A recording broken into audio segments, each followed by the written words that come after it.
Rumors circulated through the underworld that their marriage was nothing more than a cruel joke, a lethal cartel boss taking a soft, plus-size bride. But the moment he caught her throwing away her meals, starving herself to meet the syndicate's twisted standards, he didn't feel pity. Instead, he made a terrifying vow that would soon leave the city in ruins. The Romano family did not forgive debts. They bled them out of you. Minna Johnson learned this undeniable truth on a freezing Tuesday in November, standing in the flour-dusted kitchen of her father's Bronx bakery. Her father Thomas owed $3 million to the New York syndicate. The money was gone, swallowed by a failed expansion and crippling gambling habits. The enforcers who came to collect weren't interested in apologies, but the man who stepped out from behind the armed thugs, Dante Romano, the undisputed capo of the 5 boroughs, wasn't interested in blood. He was looking for a wife. Dante needed a bride to secure his inheritance, a stipulation written into his late grandfather's will to prove he was settling down. The society women of Manhattan bored him. The cartel daughters were too treacherous. When his cold obsidian eyes landed on Minna, the deal was struck, her life for her father's debt. Minna was not a Mafia princess. She was 24, undeniably fat and used to fading into the background.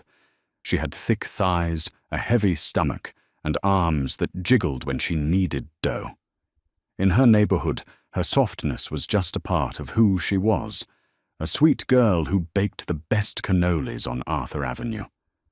But thrust into the opulent, merciless world of the Manhattan elite, her body became a weapon used against her. Their wedding at St. Patrick's Cathedral was a spectacle of wealth and barely veiled contempt. As Minna walked down the aisle in a custom A-line gown that took yards of extra silk, she heard the whispers. They didn't even try to hide them. Look at her. Dante must have lost a bet. I heard she ate the original bride. I give it a week before he locks that pig in the penthouse and goes back to his mistresses. The loudest and cruelest voice belonged to Camilla Bianchi, the razor-thin, stiletto-wearing daughter of a rival underboss who had fully expected to be the one wearing Dante's ring. Dante stood at the altar, a monolith of custom Italian tailoring and lethal indifference. He said his vows with a steady baritone voice, slid a 5-carat diamond onto her plump finger, and kissed her with a terrifyingly blank expression. He was fulfilling a contract. To him, she was a piece of collateral, or so Minna thought. When they moved into Dante's sprawling glass-walled penthouse in Tribeca, the true isolation began. Dante was consumed by a brewing territory war with the Russian mob. He left before dawn and returned long after she was asleep. Minna was left alone in a gilded cage surrounded by an army of silent staff and the deafening echo of Camilla's wedding day insults. The turning point happened 3 weeks into the marriage. Minna was forced to attend a charity gala alongside the other syndicate wives. When she walked into the fitting room of a high-end boutique, the saleswoman took one look at her heavy figure and sneered. "I'm sorry, Mrs. Romano, but designers rarely lend out pieces in a size. Well, your size. We can drape you in something unstructured." Humiliated, Minna retreated. The psychological warfare waged by Camilla and the other wives was relentless. They sent gifts to the penthouse diet pills disguised as vitamins, gym memberships, wrapped in silk bows and health cookbooks. Minna broke. Looking at her wide hips and soft belly in the floor-to-ceiling mirrors of her luxurious bathroom, she decided the only way to survive this ruthless world was to shrink herself until she fit into it. She stopped eating. It started subtly. She skipped breakfast, claiming she had eaten early. Lunch was a single cup of black coffee. Dinner, prepared by Dante's private Michelin-starred chef, was pushed around her plate, cleverly hidden under lettuce leaves or napkins, before being sent back to the kitchen. The gnawing ache in her stomach became a twisted source of comfort. It was a distraction from the crushing loneliness. She bought a scale, hiding it under the marble vanity. Every morning she chased the dropping numbers: 1 pound, 3 pounds, 5. But her body fought back. The abrupt starvation made her lethargic, her normally rosy, plump cheeks turning a sallow grey. Her hands shook constantly, and a permanent brain fog settled over her. Yet when Camilla gave her an approving, albeit condescending nod at a Sunday syndicate brunch, Minna felt a sick sense of victory. The shrinking was working. She didn't realize that in the world of predators, nothing goes unnoticed. And Dante Romano was the apex predator. Dante Romano commanded an empire of violence and vice, a man whose mind was a steel trap of logistics and situational awareness. You do not survive 3 assassination attempts by missing details. At first he had kept his distance from his new bride. Minna was timid, soft, and skittish qualities that made Dante violently protective, but utterly incapable of expressing it without terrifying her. He watched her on the penthouse security cameras, when he was locked in his study, mesmerized by the gentle sway of her wide hips and the plush softness of her thighs. In a world full of sharp edges, Minna was the only thing that looked like peace. But by the 5th week of their marriage, the peace was fracturing. Dante noticed the subtle changes first. The way her oversized sweaters began to hang off her shoulders like loose sails. The way she gripped the marble countertops to steady herself when she stood up too fast. The dark, bruising shadows under her eyes. Then came the reports from the staff. His head of security, a gruff ex-military man named Leo, slipped a folder onto Dante's mahogany desk one evening. "Boss," Leo said, shifting uncomfortably. "The chef. He says the missus isn't eating. Hasn't touched a real meal in 14 days. We checked the garbage. She's throwing the food away and burying it under coffee grounds." Dante's blood ran cold. He dismissed Leo with a curt nod, his jaw tight enough to crack teeth. He pulled up the security footage of the dining room from the past week. Fast-forwarding through the tapes, he watched his wife, his sweet, beautiful, soft wife, slice a piece of steak into microscopic fragments, chew a single piece of asparagus for 3 minutes, and then quietly scrape the rest into a napkin. A dark, violent fury ignited in his chest. Dante didn't feel pity. He felt the overwhelming urge to burn the city to the ground. Someone had poisoned her mind. Someone had made her feel that the body he obsessed over wasn't good enough. The climax reached its breaking point on a Thursday evening. Dante had ordered a mandatory dinner at the penthouse, inviting 3 of his top underbosses and their wives to discuss a newly acquired shipping route. Camilla Bianchi was among them, wearing a skin-tight red dress and a smirk. Minna emerged from the master suite, wearing a black, long-sleeved dress. She looked exhausted. As she took her seat beside Dante at the head of the long dining table, she swayed slightly, her pale hands immediately reaching for her water glass. The chef served a rich, decadent osso buco with saffron risotto. The room filled with the clatter of silver and murmured business talk. Dante, however, wasn't participating. His dark, unreadable eyes were locked entirely on his wife. Minna picked up her fork, her hand visibly trembling. She stared at the meat as if it were poison. She took a sip of water, pushed a grain of rice around the plate, and set the fork down. "Not hungry, Minna," Camilla's voice sliced through the chatter, dripping with venomous sweetness. "I suppose that's for the best. Fasting does wonders for discipline." A few of the other wives exchanged muffled giggles. Minna flushed a deep, humiliating crimson. I have a stomachache," she whispered, staring at her lap. Dante slowly placed his heavy silver knife onto the table. The sharp clack echoed like a gunshot. The entire room went dead silent. The air in the dining room instantly dropped 10 degrees. "Leave," Dante commanded. His voice was dangerously soft, a lethal murmur that sent a shiver down the spine of every hardened criminal at the table. One of the underbosses blinked. "Boss, we haven't finished the—" "I said get the hell out of my house!" Dante's roar rattled the crystal chandelier above them. Within seconds, the guests scrambled from their chairs, practically tripping over each other, to escape the capo's wrath. Camilla looked terrified, her arrogant smirk wiped clean as she fled toward the private elevator. When the doors slid shut, the penthouse was suffocatingly quiet. Minna was frozen in her chair, tears welling in her eyes. She was terrified. She thought Dante was angry at her for embarrassing him in front of his crew. She thought he was finally going to cast her out. Dante stood up slowly. He walked around the massive table until he was standing directly behind her chair. His large, scarred hands gently gripped her shoulders. He could feel the prominent ridge of her collarbone beneath the fabric, a bone that hadn't been visible a month ago. The realization made his chest physically ache.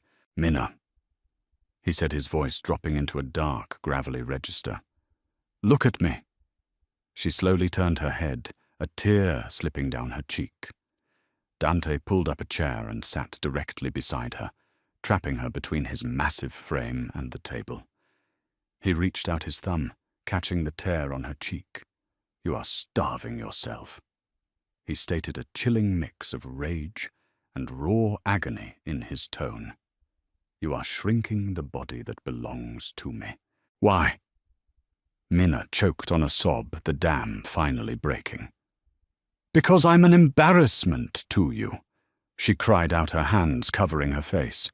"I hear them, Dante. I hear what they say. I don't fit in your world. I'm too heavy, I'm too soft, I'm just fat. I just wanted to be beautiful enough for you." Dante's eyes darkened to pitch black. The confession was a knife twisting in his gut. "Listen to me very carefully," he whispered, leaning in so close his breath fanned across her trembling lips. "I am a man who takes exactly what he wants. If I wanted a skin-and-bone socialite who survives on celery and arrogance, I would have married one. I chose you. I chose every pound, every curve, every inch of your softness." He grabbed her plate of untouched osso buco and slid it directly in front of her. "Here is what is going to happen," Dante continued, his voice shifting into the terrifying absolute authority of a cartel boss issuing a mandate. "You are going to pick up that fork, and you are going to eat this meal. And tomorrow, you are going to eat 3 more. If I catch you skipping a meal, if I catch you weighing yourself, or if I find one more plate hidden in the garbage—" He paused, letting the silence stretch before delivering the dark threat that would alter the course of their marriage forever. "I will not punish you, Minna, but I swear on my grandfather's grave I will find every single person who ever looked at you sideways, every woman who ever whispered a joke about your weight, and I will personally cut their tongues out of their heads, starting with Camilla Bianchi." Minna gasped, her eyes flying open in sheer shock. "Dante, no. You can't." "I am Dante Romano," he interrupted smoothly, his gaze burning with a manic, possessive obsession. "I can do whatever I please, and I will burn this entire city to ash before I let them make my wife hate the body I worship. Eat Minna, or I start making phone calls." Trembling, utterly overwhelmed by the terrifying magnitude of his protection, Minna reached for her fork. The first bite of the saffron risotto felt like swallowing lead, but as the rich, buttery flavor hit Minna's tongue, her starving body violently woke up. She closed her eyes, a choked gasp escaping her lips, and took another bite. Then another. Dante did not move. He sat rigidly beside her, his massive presence shielding her from the vast, empty dining room. He watched her with an intensity that burned right through her skin, his dark eyes tracking the movement of her throat as she swallowed. When her plate was half empty, she paused her stomach, protesting the sudden influx of rich food. Dante didn't force her to finish it. He simply poured her a glass of vintage Barolo wine, pushing it gently toward her trembling fingertips. "Good girl," he murmured, his voice a low, gravelly rumble that sent a shiver down her spine. That night marked the absolute end of Minna's silent suffering and the beginning of Dante Romano's ironclad reign over her recovery. Dante was not a man of gentle therapeutic affirmations. He was a warlord of logistics. He tackled her starvation the same way he dismantled rival cartels systematically and without mercy. By 8 a.m. the next morning, the penthouse staff was summoned and given a new set of unbreakable mandates. First, the scale. It was confiscated from beneath her bathroom vanity and smashed to pieces by Leo, the head of security in the alleyway behind the building. Second, the wardrobe. Every oversized shape-hiding sweater and restrictive shapewear garment Minna owned was bagged up and thrown into the incinerator. Dante personally ordered a team of elite stylists from Bergdorf Goodman to the penthouse. They arrived with measuring tapes and racks of luxurious fabrics. Minna was measured for custom silks and cashmeres that hugged her wide hips, celebrated her heavy breasts, and draped perfectly over her thick thighs. There was no more hiding. Finally, the diet. Minna was to be served 3 full nutrient-dense meals a day.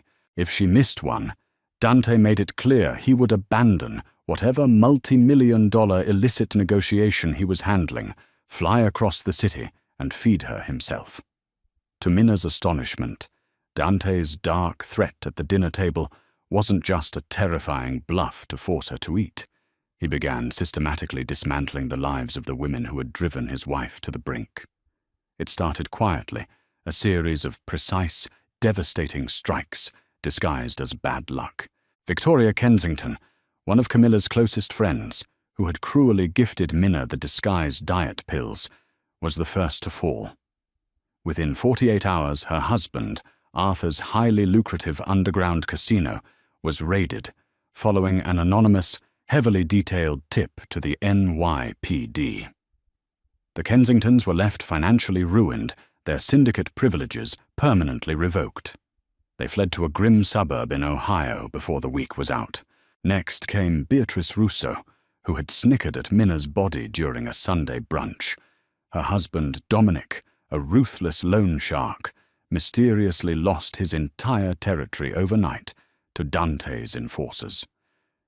Beatrice was publicly turned away from the velvet ropes of Manhattan's most elite underground clubs, effectively erasing her from New York high society. But Dante saved his most surgical brutal strike for Camilla Bianchi. Camilla's arrogant power stemmed entirely from her father, Lorenzo Bianchi, who controlled the Brooklyn shipping ports.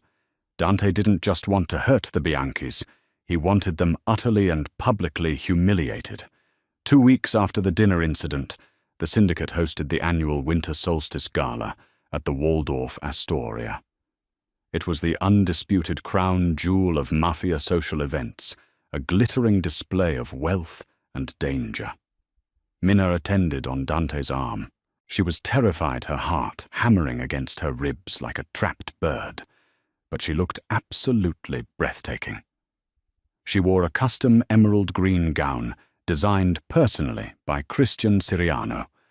The heavy velvet featured a plunging neckline that showcased her ample cleavage and gathered perfectly at her waist before flowing over her wide hips. The sallow, sickly grey of her starvation was entirely gone, replaced by a radiant, flushed warmth.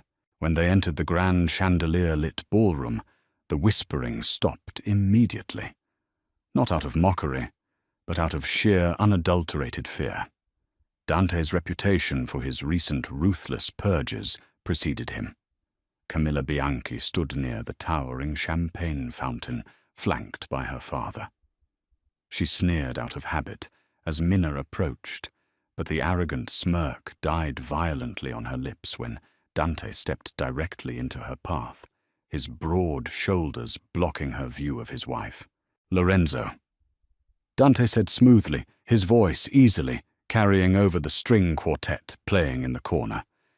"It is a profound shame about the federal seizure of your docks this morning." Lorenzo's face drained of all color, his champagne flute trembling. What seizure, Dante? What are you talking about?" "The feds," Dante replied, casually swirling his whiskey. "They intercepted 3 of your cargo ships at dawn.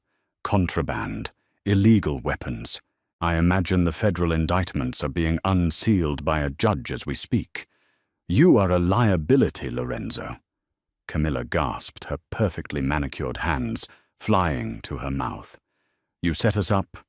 Dante leaned in, his obsidian eyes locking onto Camilla with the terrifying warmth of an executioner.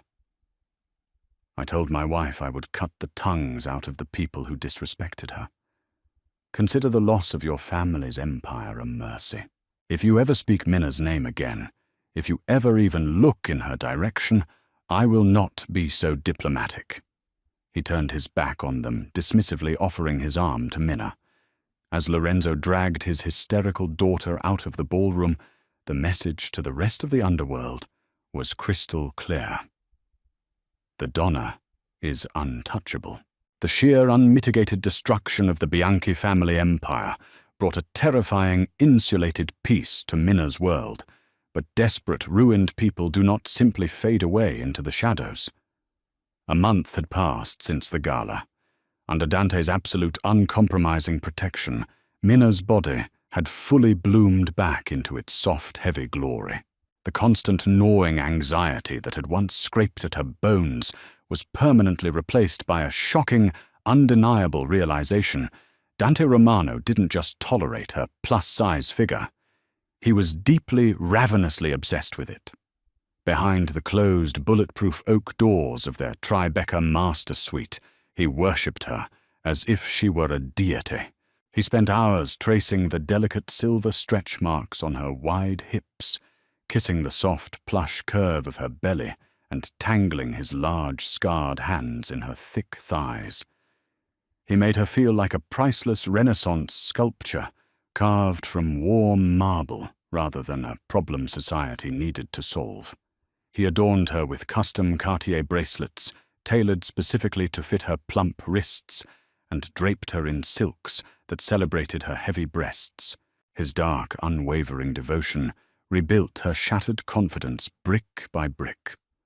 But Minna knew the brutal truth of their reality. A queen cannot survive in the Mafia by hiding behind her king forever. Sooner or later, she had to claim the heavy, blood-soaked crown herself. On a bitterly cold, snowy afternoon in late December, Minna requested a visit to her father's bakery in the Bronx, Johnson & Sons, nestled deep in the heart of Arthur Avenue.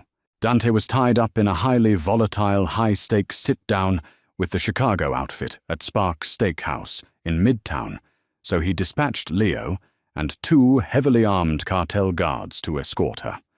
The bakery smelled exactly as it always had, a comforting, intoxicating blend of warm yeast-powdered sugar and the simple safety of her past. Minna was laughing, her cheeks flushed with life, as she dusted a massive silver tray of fresh cannolis with a sifter when the brass bell above the front door chimed sharply. It wasn't a customer seeking refuge from the biting New York snow. It was Camilla Bianchi. Camilla looked completely deranged, a terrifying skeletal shadow of the pristine, untouchable socialite she had been just weeks ago. Her once immaculate cream-colored Burberry trench coat was heavily stained with filthy city slush and dried grime. Her signature blonde hair was a tangled, greasy mess, and her cheekbones jutted out so sharply from her hollowed, sallow face that she looked like a walking corpse. The federal indictments had stripped her family of absolutely everything. Her father, Lorenzo, was currently sitting in a maximum security cell at Rikers Island, facing 20 years for racketeering, and Camilla's offshore accounts were completely frozen by the FBI. In her shaking right hand, Camilla held a silver, snub-nosed Smith & Wesson revolver, its barrel trembling as she pointed it directly at Minna's chest. Leo instantly drew his Glock, screaming a lethal warning for Camilla to drop the weapon, his finger hovering over the trigger. But Minna did not flinch. Instead, she held up her flour-covered hand, her palm facing her bodyguard. "Wait!" Minna commanded. The sheer, undeniable authority in her own voice shocked her, echoing off the tiled walls of the bakery. "You ruined my life, you fat pig!" Camilla screamed, hysterical tears streaming down her dirty, sunken cheeks. "You stole my husband, you stole my crown, and you destroyed my father. I have absolutely nothing left. I'm going to blow a hole right through your chest." Pref. For a fleeting, microscopic second, the ghost of the old Minna, the deeply insecure, timid girl who had literally starved herself to the brink of organ failure just to appease vicious women, exactly like Camilla, wanted to cower behind the glass pastry display case. But as she looked at the shaking, pathetic, broken woman standing in front of her, Minna realized something profound. Camilla was the one starving now, not just physically, but completely starved of power, starved of relevance, and starved of substance. Minna, with all her heavy weight, all her unapologetic softness, and all her expansive curves, was the most powerful woman in the city, because she was deeply, fiercely loved by a monster who would gladly burn the world to ash for her. "I didn't steal your life, Camilla," Minna said, stepping slowly and deliberately around the glass counter. Leo tensed, ready to fire, but Minna moved with a lethal, mesmerizing grace. "You lost it because you mistakenly thought cruelty was the exact same thing as strength." "Shut up!" Camilla shrieked, her thumb shaking violently as she pulled back the hammer of the revolver with a sickening click. "Pull the trigger!" Minna challenged, her voice dropping into a chilling, emotionless, deadpan frequency that sounded terrifyingly like her husband. "Kill me right now, but you know exactly what happens next." Minna took another confident step forward, her chin raised. "Dante won't just kill you. He will torture you for weeks in a soundproof basement. He will bribe the guards at Rikers, rip your father out of federal custody, and skin him alive right in front of your eyes. You are pointing a loaded gun at the capo's wife. You are already a dead woman." Camilla's hand shook so violently she could barely hold the weapon. The heavy, suffocating reality of Minna's words crashed down on her fragile psyche. "You spent so much of your life mocking my body," Minna whispered, stepping so incredibly close that the cold steel barrel of the gun nearly brushed her flour-dusted apron. "But look at us now. I am the Donna of the 5 boroughs, and you are nothing but a starving ghost. Drop the gun." A broken, agonizing sob tore out of Camilla's raw throat. Her numb, frozen fingers opened, and the heavy revolver clattered loudly onto the black-and-white tiled floor. Leo was on her in a microsecond, slamming her violently against the brick wall and tightly zip-tying her frail wrists together. When Dante arrived 22 minutes later, his armored Cadillac Escalade screeching sideways onto the icy asphalt of Arthur Avenue, he practically tore the bakery's reinforced door off its hinges. His obsidian eyes were wide, completely feral, with a desperate panic no one in the criminal underworld had ever witnessed. He found Minna sitting calmly at a high-top table, casually sipping a double espresso. "Minna." He breathed a ragged exhale, escaping his lungs as he pulled her out of the chair and crushed her soft, heavy body against his broad chest. "I'm going to kill her. I'm going to bury her under the East River." "No, Dante," Minna interrupted, gently placing her warm hands on his tense jaw and looking directly into his wild eyes. "She is already broken. Killing her is a quick mercy she simply doesn't deserve.